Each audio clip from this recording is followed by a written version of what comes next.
जय हिंद दोस्तों, आप सभी का स्वागत है आपका अपना YouTube channel Jha exam page पर। दोस्तों आज हम एसएससी जीडी के लिए बहुत ही इंपॉर्टेंट क्वेश्चन लेकर के आए हैं। आप इस क्वेश्चन को मेरे साथ एक एक करके पढ़िए, जो आगामी परीक्षा के लिए बहुत ही उपयोगी है, तो इसको ज़रूर पढ़ें मेरे साथ। और यदि अभी तक आपने इस चैनल को सब्सक्राइब नहीं किया है तो इस चैनल को ज़रूर सब्सक्राइब कर दें और अपने दोस्तों में इसे शेयर करें, दोस्तों को बताएँ। जो भी तैयारी से जुड़े हुए छात्र हैं उन्हें इसके बारे में बताएँ। और यदि वीडियो पसंद आए तो इसे लाइक ज़रूर करें, यही हमारी गुरु दक्षिणा है, यही हमारी फीस है। तो आप इसको ज़्यादा से ज़्यादा शेयर करना, अपने दोस्तों को बताना, चैनल को सब्सक्राइब करना। हम लेते हैं पहला क्वेश्चन। पहला क्वेश्चन है हमारा, उच्च न्यायालय के न्यायाधीशों की नियुक्ति कौन करता है? उच्च न्यायालय के न्यायाधीशों की नियुक्ति कौन करता है? पहला ऑप्शन है मुख्यमंत्री, दूसरा ऑप्शन है राज्यपाल, तीसरा है मुख्य न्यायाधीश, चौथा है राष्ट्रपति। उच्च न्यायालय के न्यायाधीशों की नियुक्ति कौन करता है? तो ये उच्च न्यायालय के न्यायाधीशों की नियुक्ति राष्ट्रपति करते हैं। तो महामहिम राष्ट्रपति महोदय उच्च न्यायालय के न्यायाधीशों की नियुक्ति करते हैं। तो डी हमारा आंसर यहाँ पर सही होगा, ये डी आंसर सही है। अगला क्वेश्चन है, राजनीति के निर्देशक सिद्धांत, राजनीति निर्देशक सिद्धांत के साथ भारतीय संविधान का कौन सा भाग संबंधित है? यानी किस भाग में, संविधान के किस भाग में नीति निर्देशक तत्व दिए गए हैं? तो इसमें ऑप्शन है भाग 1, भाग 3, भाग 4 और भाग 5। तो राज्य के नीति निर्देशक तत्व किस में है? संविधान के भाग 4 में। तो सी आंसर हमारा यहाँ पर सही होगा। अगला क्वेश्चन है, भारतीय नागरिक के कितने मौलिक कर्तव्य दिए गए हैं? कितने मौलिक कर्तव्य है? तो मौलिक कर्तव्य कितने हैं? तो 10, 11, 12, 14। इसमें से कौन सा ऑप्शन सही होगा? कितने हमारे मौलिक कर्तव्य हैं? तो 11। तो बी आंसर हमारा यहाँ पर सही होगा। अगला क्वेश्चन है, कोयना जल विद्युत परियोजना किस राज्य में है? इस परियोजना का नाम याद रखना है, कोयना जल विद्युत परियोजना। पहला ऑप्शन है महाराष्ट्र, दूसरा है गुजरात, तीसरा राजस्थान, चौथा आंध्र प्रदेश। तो कोयना जल विद्युत परियोजना कहाँ पर है? महाराष्ट्र में। तो ए आंसर हमारा यहाँ पर क्या होगा? सही होगा। अगला क्वेश्चन है, ऑस्कर अवार्ड जीतने वाले पहले भारतीय कौन हैं? ऑस्कर अवार्ड जीतने वाले सबसे पहले भारतीय कौन हैं? तो ऑप्शन है यहाँ पर भानु अथैया, दूसरा है दिलीप कुमार, तीसरा ऑप्शन मनोज कुमार, चौथा राजकुमार। तो ऑस्कर अवार्ड जीतने वाले पहले भारतीय भानु अथैया जी हैं, जिन्हें सात सैया के लिए, सिनेमा में सात सैया के लिए इन्हें ये अवार्ड दिया गया था। तो ऑस्कर अवार्ड भानु अथैया जो पहले भारतीय थे उन्होंने जीता था। नेक्स्ट क्वेश्चन है, विश्व की पहली महिला प्रधानमंत्री कौन थी? विश्व की पहली महिला प्रधानमंत्री कौन थी? तो ऑप्शन दिया हुआ है श्री माओ भंडार नायके, बी ऑप्शन है मार्गरेट थ्रेचर, तीसरा है खालदा जिया, चौथा है इंदिरा गांधी। तो विश्व की पहली महिला प्रधानमंत्री कौन थी? तो श्री माओ भंडार नायके श्रीलंका की ये प्रधानमंत्री थे, श्रीलंका के, याद रखना। तो ये हमारा आंसर यहाँ पर कौन सा होगा? ए आंसर सही होगा। अगला क्वेश्चन है, विजयनगर राजवंश की राजधानी हम्पी किस नदी के किनारे स्थित है? तो विजयनगर राज्य की राजधानी कहाँ थी? हम्पी। ये किस नदी के किनारे स्थित है? ऑप्शन है कृष्णा, तुंगभद्रा, कावेरी और गोदावरी। तो हम्पी जो था वो तुंगभद्रा नदी के किनारे, जो कि विजयनगर की राजधानी थी। तो हमारा आंसर यहाँ पर क्या होगा? तुंगभद्रा। तो हमारा बी आंसर यहाँ पर सही होगा। नेक्स्ट क्वेश्चन है, मानव शरीर में सबसे बड़ी ग्रंथि है इनमें से कौन सा? पहला है किडनी, दूसरा है हृदय, तीसरा यकृत, चौथा इनमें से कोई नहीं। तो मानव शरीर की सबसे बड़ी ग्रंथि कौन सी है? तो यकृत। तो हमारा आंसर यहाँ पर सी होगा। तो सी के साथ हम लोग यहाँ पर चलेंगे, यकृत के साथ। तो सी आंसर सही है। अगला क्वेश्चन यहाँ पर हम लेते हैं, वह मृदा जल कौन सा है जो पौधों के लिए अति आवश्यक है?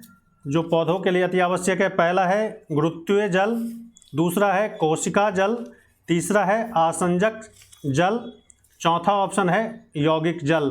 तो वह मृदा जल कौन सा है जो पौधों के लिए अति आवश्यक है? तो ये होगा कोशिका जल। तो कोशिका जल हमारा यहाँ पर आंसर होगा। तो बी आंसर यहाँ पर सही होगा। अगला क्वेश्चन है, मेन कैंप नामक पुस्तक के लेखक कौन हैं? मेन कैंप पुस्तक के लेखक कौन है? बहुत फेमस किताब ये। पहला ऑप्शन है रूसो, दूसरा है रोनाल्ड रीगन, तीसरा है हिटलर, चौथा है चार्ल्स डिकेंस। तो मेन कैंप पुस्तक के लेखक हैं कौन? हिटलर। तो सी हमारा आंसर यहाँ पर सही होगा।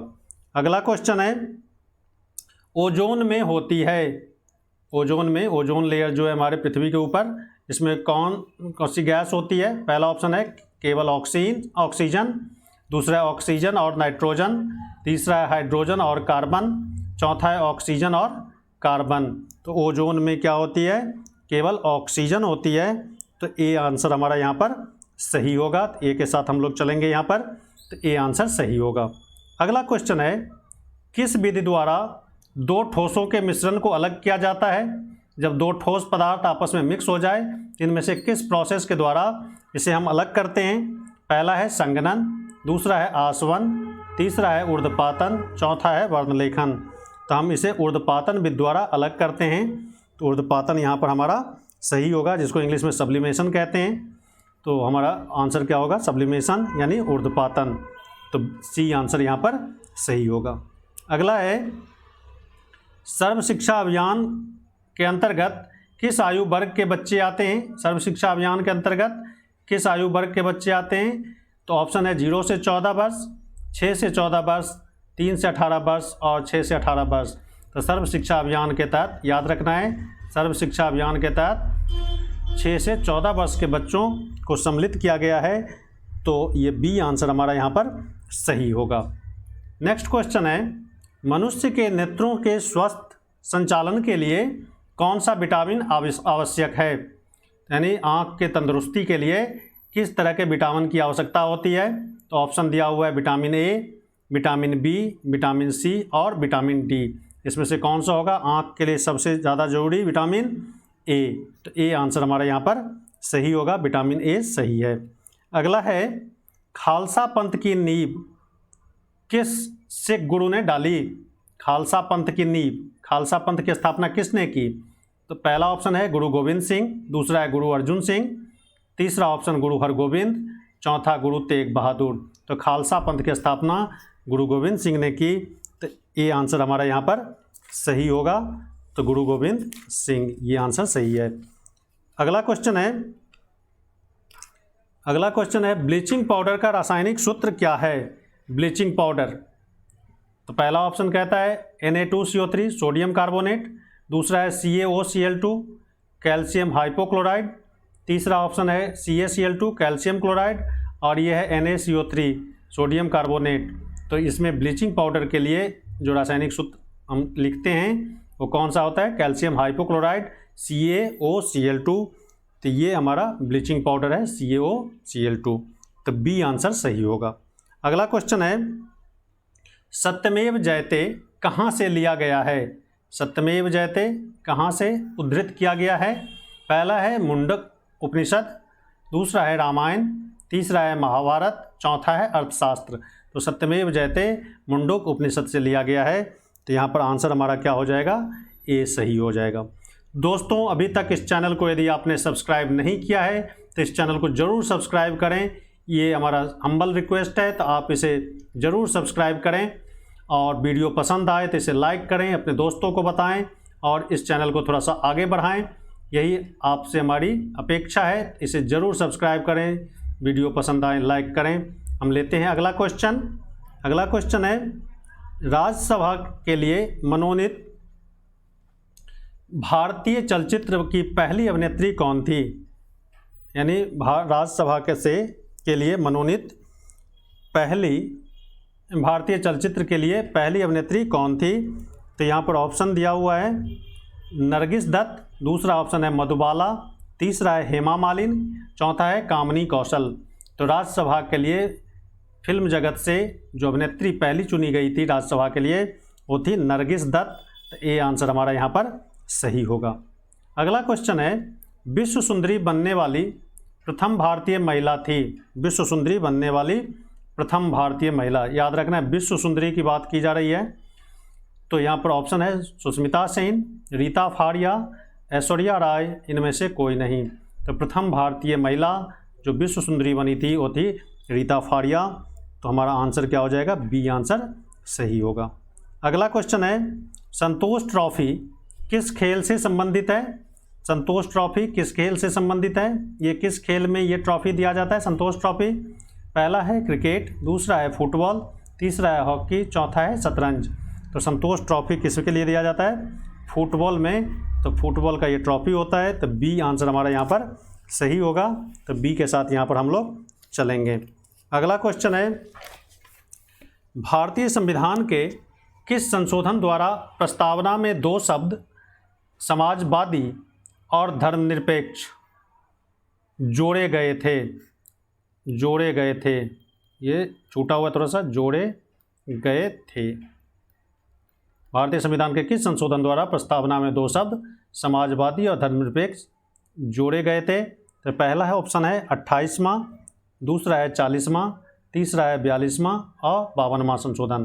तो समाजवादी और धर्मनिरपेक्ष शब्द 42वें संशोधन में जोड़े गए थे। तो हमारा आंसर क्या हो जाएगा, सी आंसर हमारे यहाँ पर सही होगा, 42वां संशोधन। तो सी आंसर यहाँ पर सही है। अगला क्वेश्चन है नीति आयोग है, नीति आयोग क्या है? यहाँ पर 4 ऑप्शन दिए गए हैं। पहला है कानूनी व्यवस्था, दूसरा है सलाहकार समिति, तीसरा है स्वायत्त निकाय, चौथा ऑप्शन एक मंत्रालय। तो नीति आयोग क्या है? एक सलाहकार समिति है, ये सलाह देने वाली संस्था है। तो नीति आयोग के बारे में पूछा जाए तो ये परामर्श समिति है, परामर्श देती है, या फिर इसको सलाहकार समिति भी कह सकते हैं आप, सलाहकार समिति है। तो बी आंसर यहाँ पर हमारा सही होगा। अगला क्वेश्चन है, छिली हुई सब्जी को धोने से कौन सा विटामिन निकल जाता है? छिली हुई सब्जी के धोने से कौन सा विटामिन निकल जाता है, मतलब बह जाता है, दह जाता है? तो पहला ऑप्शन है विटामिन ए, फिर दूसरा विटामिन सी, तीसरा ऑप्शन डी और चौथा ऑप्शन ई। तो सब्जी के धोने से, छिली हुई सब्जी के धोने से विटामिन सी क्या होता है, वेस्ट हो जाता है। तो बी आंसर हमारा सही होगा, यानी विटामिन सी। अगला क्वेश्चन है, सीसा का सबसे महत्वपूर्ण अयस्क है, इनमें से सीसा का अयस्क क्या है? तो सीसा कहाँ से निकाला जाता है, कौन से अयस्क से, कौन से ओर से? तो पहला है गैलीना, दूसरा है मैग्नेटाइट, तीसरा है पायरोलूसेट और चौथा है सिडेराइट। तो सीसा का अयस्क है गैलेना, यानी PbS। गैलेना को क्या कहते हैं, PbS, यानी ये सल्फर को अलग कर देते हैं और यहाँ से हम प्लम्बम निकाल लेते हैं। सीसा का सूत्र क्या होता है, Pb प्लम्बम। तो गैलीना इसका महत्वपूर्ण अयस्क है। तो हमारा आंसर क्या हो जाएगा, यहाँ पर ए हो जाएगा। अगला क्वेश्चन है, हाइड्रोपोनिक्स किसे कहते हैं? हाइड्रोपोनिक्स क्या होता है? तो हाइड्रोपोनिक्स पहला ऑप्शन दिया हुआ है बिना मृदा के पौधों की कृषि, दूसरा है बिना मृदा के फूलों की कृषि, तीसरा है बिना मृदा के वनों की कृषि, चौथा है उपयुक्त में से कोई नहीं। तो हाइड्रोपोनिक्स उसे कहते हैं जिसमें बिना मृदा के पौधों की खेती की जाती है, बिना मिट्टी के पौधों की खेती की जाती। तो ये आंसर हमारा सही होगा। तो ए आंसर हमारा यहाँ पर सही है, ए के साथ हम लोग चलेंगे। अगला क्वेश्चन है, कनेक्टिंग इंडिया, ये कनेक्टिंग इंडिया एड लाइन है, ये किस कंपनी का है? ये कौन सी कंपनी का ये टैग है कनेक्टिंग इंडिया? पहला ऑप्शन है BSNL, दूसरा है एयरटेल, तीसरा है MTNL, चौथा जियो।